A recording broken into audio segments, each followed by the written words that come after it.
Sudilah tuan, jalan berlapan, di malam kelam.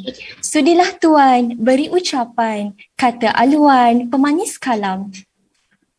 Melengkapkan ucapan pada hari ini dengan penuh takzim dipersilakan Yang Berhormat Datuk Seri Anwar Ibrahim, Ahli Parlimen Politik Malaysia untuk menyampaikan pidato ulung. Majlis dengan segala hormatnya mempersilakan. Assalamualaikum warahmatullahi wabarakatuh. Alhamdulillah, nahmaduhu wa nusalli ala rasulihil karim. Sudah Pak Farhan, Fendi Ismail, pimpinan PKPIM, HMI dan PAI, kekanda saya yang dikasihi Fahmi Idris, rakan saya Tamsil bin Rum, Mustafa Kamil. Ini sahabat karib saya sudah setengah abad hampir ya, dan mulanya dengan hubungan kami pemimpin PKPIM dan HMI yang ketika itu di Penogoro 16 Jakarta ya. Kali pertama saya hadir dikirim oleh Tun Razak selesai konfrontasi. Beliau di antara yang bersama mengatur perjalanan ke tempat, dan saya lihat pidatonya itu, waduh, kalau saya sudah agak pidato saya itu agak keras, wah kalau dengan Fahmi itu sama Eki Syarudin itu menggoncang kota. Tetapi yang saya nak tekankan di sini ya, saya telah mendengar tadi ya, Bangkit bicara soal PAI di Bali, kemudian PAI Sumatera Utara bicara tentang wahdatul ulum. Kami dulu bicara tentang wahdatul fikr. Ya, ada pertemuan itu. Dan yang ditekankan oleh rakan-rakan seperti Tamsil dan Fahmi sebentar tadi, Mushafa, adalah membina kekuatan bersama. Malaysia Indonesia ini satu sejarah dan budaya yang unik, yang istimewa. Tetapi untuk mengadakan satu pertemuan seperti ini tidak cukup. Kami berusaha menjalin satu hubungan kekeluargaan yang lebih intim. Maknanya kalau saya dekati Indonesia, saya faham, cuba memahami sejarahnya, budayanya, politiknya, dan membaca karya-karya penting, mengenali tokoh-tokoh besar. Maka kami masa muda dibawa, dampingi Haris Nasution, Prabowo, Sumitro, semua kalangan ya. Termasuk pimpinan Pak Harto, dan utamanya tentunya Bapak Muhammad Nadsir. Dan di kalangan tokoh-tokoh HMI, PAI seperti Ridwan Saidi dan sebagainya, sudah menjadi teman. Lukman Harun, Muhammadiyah. Ini penting saya gagaskan supaya diteruskan. Ya. InsyaAllah pasca COVID kita dapat ada pertemuan fizikal. Yang saya nak sentuh di sini, selain itu, usaha itu sebenarnya diteruskan, dan wajah kita tekankan di sini selain berpepiat, masa itu pemiat yang diusahakan oleh Cak Nur, ya, Nur Khalis Majid, kalau dia jadi ketua umum PB HMI, dan masa itu tokoh-tokoh besar ya. Kalau HMI masa itu Eki, Fahmi, Cak Nur, Mar'i, wah itu kalau sudah lihat dalam sejarah itu yang menggoncang Indonesia dalam angkatan 66 ya. Jadi tentunya generasi sekarang berbeda. Orang tanya hal yang sama. Kalau mahasiswa, kalau ada pertemuan, dia tanya, apakah kami perlu ikut apa yang dilakukan oleh Saudara Anwar atau Pak Anwar di sini seperti yang lain? Tak. Waktu menuntut tindakan yang berbeda. Tetapi semua yang bicara tentang idealism, ya. Saya dengar Farhan, Effendi dan lain-lain tadi bicara soal kemerdekaan jiwa, bukan saja kemerdekaan fisik. Nah, ini yang penting, ya. Anak muda itu diharapkan, Tamsil menyebut, Fahmi mengulangi, harapan kami bahawa anak muda itu mengganti. Ambil anak muda bagaimana? Bukan pada usianya, tetapi pada idealismenya, pada semangat yang kental, kepada keinginan membawa perubahan ke arah kebaikan. Kerana kita ini warisan penjajah. Dan ramai di kalangan pimpinan kita itu, fi'ilnya, sikapnya, bobroknya itu seperti penjajah. Menindas, merompak, memunggah kekayaan dan khazanah negara. Jadi hal-hal ini yang patut dielak, dibatalkan. Syekh Muhammad Al-Ghazali menyebut tentang isti'mar ruhi wa fikri. Kerana penjajahan itu berjaya menguasai fikiran dan jiwa kita. Satu aspek. Ya. Jadi oleh demikian, usaha anak muda untuk tampil memimpin yang mesti didukung oleh kami semua, tapi mesti dipersiapkan dengan kesedaran ilmu dan akhlak. Wa innaka la'ala khuluqin azim. Ya, kerana kalau bagi kita, contoh Rasulullah SAW itu, kekuatannya selain akidah adalah akhlaknya. Dan kita tambah dengan kefahaman tentang permasalahan semasa. Jadi saya percaya program-program yang kita tekankan dalam pemiat masa itu, hubungan saya dengan HMI dan juga PEE dan juga kalangan muda Muhammadiyah, itu lebih menjurus kepada persiapan, kesedaran, pencerahan dan memperkuatkan, mencungkil semangat, daya juang dan daya tahan. Ini istilah Fahmi masa muda tu. Jadi ini saya nak tekankan ya, kerana kita tentunya berbeza kedudukan sebagainya, tetapi masalahnya tidak lari. Masalah manusia ini ya, sama ada sebelum COVID atau sekarang dengan COVID-19 dan pasca COVID, problemnya itu problem penguasaan elit yang tidak mewakili conscience rakyat, yang menganggap kuasa dan politik itu sebagai wahana untuk mengumpul kekayaan dan mempamerkan keangkuhan dan arogannya. Itu tidak berubah dari zaman Yunani, pergesaan Rasulullah SAW sampai sekarang.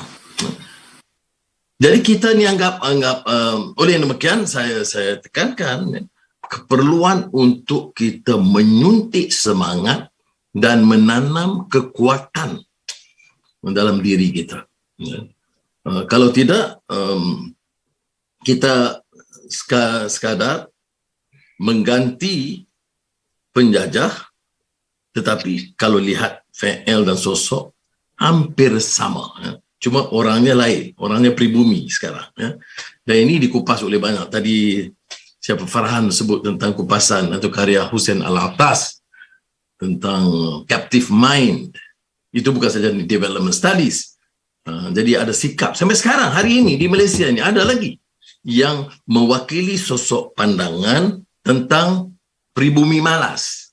Mitos pribumi malas, walaupun 100 tahun yang lalu, Jose Rizal menulis tentang The Indolence of the Filipinos, satu sikap yang diasak oleh penjajah Spanyol untuk memiskinkan rakyat dari segi pendapatan dan juga memiskinkan pemikiran mereka. Jadi ini saya tegaskan keperluan untuk membina kekuatan dan juga asas ilmu yang cukup. Pembenturan yang berlaku, kalau kita bicara tentang Islam, sikap prasangkanya, Islamofobianya masih meluas. Walaupun ada kupasan-kupasan yang sangat baik, bukan saja di kalangan sajarah Muslim yang disebut tadi Ismail Farqi, tetapi juga sebelumnya oleh tokoh seperti Edward Said dalam Orientalism. Tetapi pandangan itu belum menjadi mainstream dalam dunia ilmu. Maka prasangka itu kemudian diulas oleh sarjana pribumi sendiri. Saya lihat sekali-sekali di Indonesia juga bangkit isu-isu seperti ini, bukan saja di Malaysia atau di Mesir dan di negara Arab dan di dunia Islam. Jadi saya sekali lagi menekankan keperluan organisasi seperti PKPIM, HMI, PAE dan PEPIAT ini sebagai landasan wahana untuk anak muda menanam kekuatan dan tidak diheret oleh elit politik itu menjadi perkakas mereka. Saya kebetulan memimpin partai politik, tapi anak muda yang bersama dalam keadilan saya tidak suruh mereka itu sekadar menjadi, kalau di sini istilahnya pak turut saja. Dia harus berfikir, dia harus sedia memberikan kritikan dan teguran, dan kita harus berikan ruang untuk mereka memberikan pandangan yang agak berbeda dari kita kerana tekanan dan tuntutan semasa. Yang sama, yang thabit kalau ikut Hussein Nasr, seperti mana yang tetap Kaabah itu tidak dirubah, persekitarannya boleh dirubah, Kaabah itu tetap. Jadi yang tetap, yang thabit itu adalah landasan akidah dan akhlak.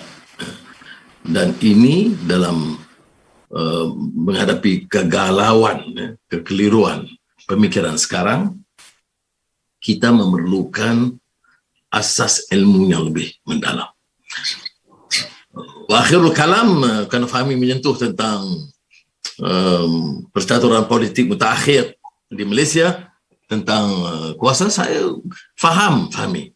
Kita ini berdepan dengan it's a systemic war against corruption, against arrogance of power, controlled by the few. Saya faham ini. Kita bertembung, pembenturan kita itu ideas dan sistem. Ini tidak mudah orang untuk menerima yang kita katakan cukuplah politik dengan corruption. Cukuplah politik dengan racism, arrogance of power. Ya, bunyinya enak, kadang seringkali memukau, tetapi di kalangan elit politik sukar dapat sokongan, Pak. Ya, dia kata ini ancaman kepada kehidupan kita. Walaupun saya dinasihat oleh Fahmi berulang kali ambil pendekatan lebih sederhana, lebih akomodatif, lebih inklusif, benar. Saya telah ambil satu pendekatan yang selunak mungkin. Tetapi ada garis yang ditanam selama puluhan tahun dari ibu bapa kita, guru-guru kita, syekh-syekh kita, bahawa dalam soal penyalahgunaan kuasa, rasuah atau korupsi dan penindasan ke atas rakyat tidak boleh dikompromi. Yang lain okey, simpang siur lain politik itu membolehkan banyak perkara. Tetapi ada hal yang tidak boleh. Oleh yang demikian, saya terima dengan baik, tetapi sekurang-kurangnya kesedaran itu memungkinkan kita bawa perubahan. Saudara Fahmi juga menyentuh, COVID-19 ini ada kesannya, bukan saja tentang penyakit, tetapi kesan menunjukkan kelemahan, kerusakan sistem yang kita amali selama ini. Sebelumnya pun ada kemiskinan dan inequality, kesenjangan. Sekarang kemiskinan bertambah, kesenjangan kaya miskin itu lebih parah. Dan penyelesaian oleh pimpinan negara-negara ini masih cara lama. Disebut post-normal times. Bagi saya kita retorika yang popular. Reset. Saya tidak terpukau dengan istilah-istilah. Apa yang post-normal? Tetapi penyelesaiannya sama. Padahal sistemnya itu disebutkan oleh W.B. Yeats. Things fall apart, the center cannot hold. Sudah rusak. Tapi penyelesaiannya itu cepis-cepis. Tolong sini sikit, tolong sana sikit. Tidak ada kesediaan untuk merombak sistem kerana sistem itu terlalu kuat. Ya, saya faham. Tetapi sekurang-kurangnya adalah kekuatan moral untuk kita memikirkan suatu kaedah pendekatan yang tidak mengizinkan setelah merdeka merdeka, ya, lebih setengah abad. Lebih lama di Indonesia, 70 tahun lebih. Agustus 1947. Dan di Malaysia, Agustus 57. Tetapi yang kita janjikan, yang Bung Karno janjikan jembatan emas dari keadaan terjajah kepada satu rantau baru yang merdeka dan bebas, kesesamaan rakyat, itu sukar tercapai kerana kita masih terikat dengan kaedah lama dan ramai di kalangan pimpinan kita itu terlalu toleran. Atau istilah Bapak Muhammad Nasir katanya permissiveness, itu dia kupas dengan satu rencana yang menarik. Dia maknanya mengalah moralnya, korupsinya, dan sistemnya. Itu dia mula dah berundur. Dan oleh demikian, yang menguasai adalah satu sistem yang bobrok dan diharapkan untuk menyelesaikan masalah. Ya. Jadi anak-anak muda itu akan mewarisi satu sistem yang lebih parah daripada yang kami hadapi. Kerana pasca COVID, kemiskinan kembali 20 tahun, 30 tahun yang lalu, kesenjangan pun begitu rupa. Tetapi dalam keadaan sedemikian, ada konglomerat, syarikat, companies yang mencatat keuntungan berbilion dolar. Seperti di sini, bank-bank masih catat bilion dolar profit, tetapi untuk melayani, menyantuni pekerjanya sendiri pun sukar. Dan kalau kita minta umpamanya tuntut supaya diambil sedikit dari keuntungan itu untuk diagihkan, ya, untuk didistribute kepada rakyat, itu tak tembus untuk Menteri Keuangan dan sistem. Kerana sistem itu lebih memihak kepada bankers daripada kepada rakyat. Jadi ini cabaran untuk saudara.